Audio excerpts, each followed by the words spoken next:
Amos. പ്രിയ കൂട്ടുകാരെ, Bible സ്റ്റോറീസിൻ്റെ പുതിയൊരു വീഡിയോയിലേക്ക് എല്ലാവർക്കും സ്വാഗതം. ഇന്ന് നമ്മൾ വിശുദ്ധ വേദപുസ്തകത്തിലെ 30-ാമത്തെ പുസ്തകമായ ആമോസിലേക്ക് കടക്കുകയാണ്. പാപം ചെയ്ത് ദൈവത്തിൽ നിന്ന് അകന്നുപോയ ഇസ്രായേൽ ജനത്തെ ദൈവത്തിലേക്ക് മടക്കി വരുത്താൻ ദൈവം ഉപയോഗിച്ച പ്രവാചകന്മാരിൽ ഒരാളായിരുന്നു തെക്കോവയിലെ ഇടയനായിരുന്ന ആമോസ്. ആമോസ് മുമ്പ് പ്രവാചക ശുശ്രൂഷ ചെയ്തിരുന്ന ആളോ ഒരു പ്രവാചകന്റെ ശിഷ്യനോ ഒന്നുമായിരുന്നില്ല. അവൻ വെറുമൊരു ഇടയനും കാട്ടത്തിപ്പഴം പെറുക്കുന്നവനും ആയിരുന്നു. തെക്കോവ യഹൂദയിൽ ഉൾപ്പെട്ട ഒരു സ്ഥലമാണ്. തൻ്റെ സ്വന്തം നാട്ടിൽ ആടുകളെ മേയിച്ചുകൊണ്ടിരിക്കുമ്പോഴാണ് ദൈവം ആമോസിനെ വിളിച്ച് വടക്ക് ദേശമായ ഇസ്രായേലിലേക്ക് ചെന്ന് അതിനെതിരായി പ്രവചിക്കുവാൻ കൽപ്പിച്ചത്. ആമോസിനെ ദൈവം തൻ്റെ ദൗത്യത്തെ ഏൽപ്പിക്കുമ്പോൾ യഹൂദയെ ഭരിച്ചിരുന്നത് ഊസിയാവും ഇസ്രായേലിനെ ഭരിച്ചിരുന്നത് യൊരോബെയാം രണ്ടാമനും ആയിരുന്നു.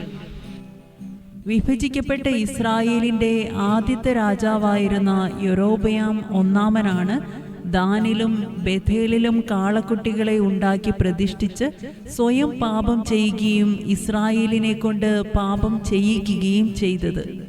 ആ കാലം മുതൽ ഇസ്രായേൽ വിഗ്രഹങ്ങളെ ആരാധിക്കുന്നത് ഒരു ശീലമാക്കിയിരുന്നു. അതിനുശേഷം വന്ന രാജാക്കന്മാരാരും തന്നെ ആ തെറ്റ് തിരുത്തുവാനോ അവരെ നേർവഴിക്ക് നടത്തുവാനോ തയ്യാറായില്ല. ഏകദേശം 149 വർഷങ്ങൾക്ക് ശേഷം യൊരോബെയാം രണ്ടാമൻ അധികാരത്തിലെത്തിയപ്പോഴും ഇസ്രായേലിൻ്റെ സ്ഥിതി വ്യത്യസ്തമായിരുന്നില്ല.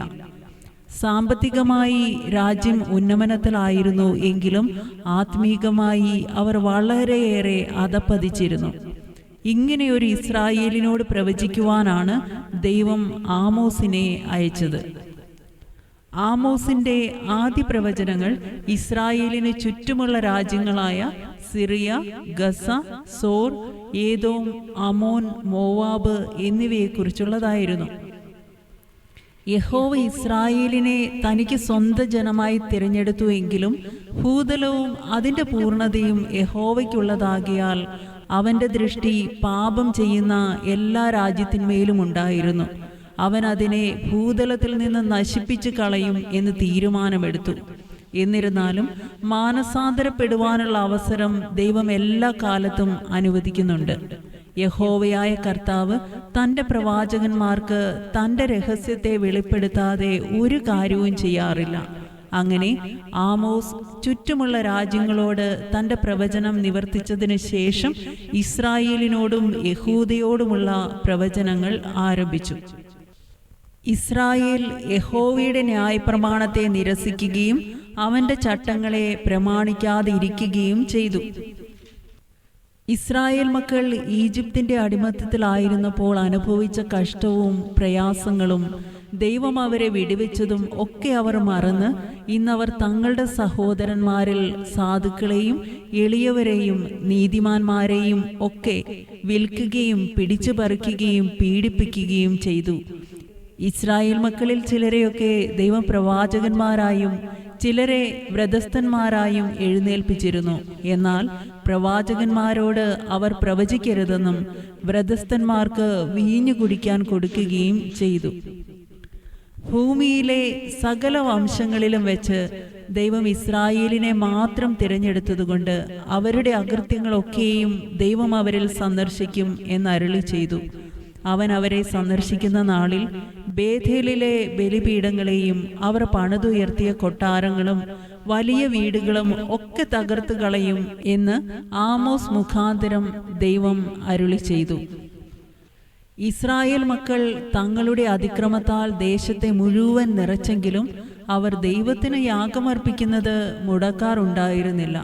അവർ രാവിലെ തോറും ഹനനയാഗങ്ങളും 3-ാം നാൾ തോറും ദശാംശത്തെയും കൊണ്ടുവരും. എന്നാൽ ഇതിലൊന്നിലും ദൈവത്തിന് പ്രസാദമുണ്ടായിരുന്നില്ല. കാരണം അവർ വചനപ്രകാരമായിരുന്നില്ല ദൈവത്തെ അന്വേഷിച്ചത്. ദൈവം മഴ പെയ്യിക്കാതെയും വെട്ടുക്കിളിയെയും തുള്ളനെയും ഒക്കെ അയച്ച് അവരുടെ അപ്പത്തെയും വെള്ളത്തെയും ബാധിക്കുകയും അവരുടെ കൃഷി നശിപ്പിക്കുകയും ചെയ്തു. ഈജിപ്തിൽ മഹാമാരിയാൽ ദൈവം അവരുടെ ശത്രുക്കളെ കൊന്നതുപോലെ ഇവിടെയും ദൈവം ഇസ്രായേൽ മക്കളുടെ യൗവനക്കാരെ മഹാമാരിയാൽ സംഹരിച്ചു. ഇതൊക്കെയും നേരിടുമ്പോൾ അവർ ദൈവത്തിങ്കിലേക്ക് തിരിയും എന്ന് ദൈവം ആഗ്രഹിച്ചു. എന്നാൽ അവരത് ചെയ്തില്ല. ഇസ്രായേൽ കന്യക തങ്ങളുടെ പാപങ്ങളാൽ വീണ് നിലത്തോട് പറ്റിക്കിടന്നു. അവളെ നിവർത്തുവാൻ ആരുമുണ്ടായിരുന്നില്ല. ഈ സമയത്തും അവർ ജീവിച്ചിരിക്കേണ്ടതിന് യഹോവയെങ്കിലേക്ക് തിരിയുവാൻ ആവശ്യപ്പെട്ട് ആമോസ് പ്രവചനങ്ങൾ നടത്തി.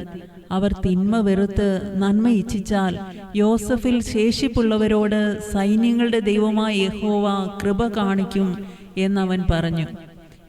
ദേശത്ത് നടക്കുന്ന എല്ലാ അന്യായങ്ങൾക്കിടയിലും ഇസ്രായേൽ മക്കൾ ഒന്നടങ്കം കാത്തിരിക്കുന്ന ഒന്നാണ് യഹോവയുടെ ദിവസം എന്ന യാഥാർത്ഥ്യം. മുമ്പുള്ള പ്രവാചകന്മാർ മുഖാന്തരം ദൈവം അവർക്ക് വെളിപ്പെടുത്തിയ ഒന്നാണ് അവരെ പൂർണ്ണമായി വീണ്ടെടുക്കാൻ ഒരു മിശിഹ വരുന്നുണ്ട് എന്നുള്ള പ്രവചനം.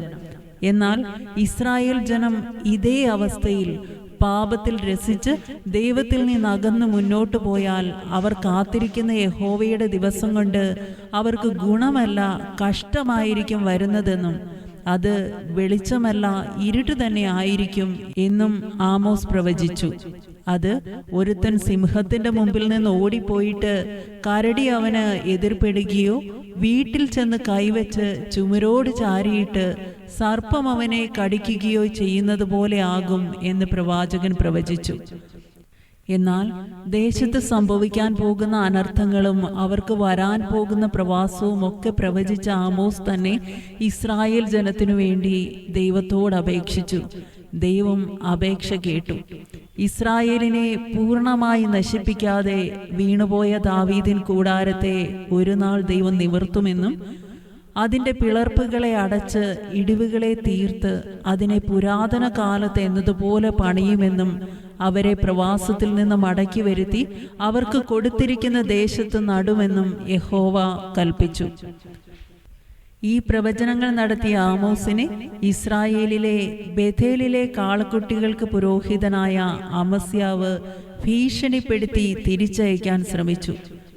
എന്നാൽ ദൈവം തന്നെ ഏൽപ്പിച്ച ദൗത്യത്തെ ഭയം കൂടാതെ നിർവഹിച്ച് ആമോസും പ്രവാചകന്മാരുടെ പട്ടികയിൽ സ്ഥാനം കണ്ടെത്തി. ദൈവം അനുഗ്രഹിക്കട്ടെ.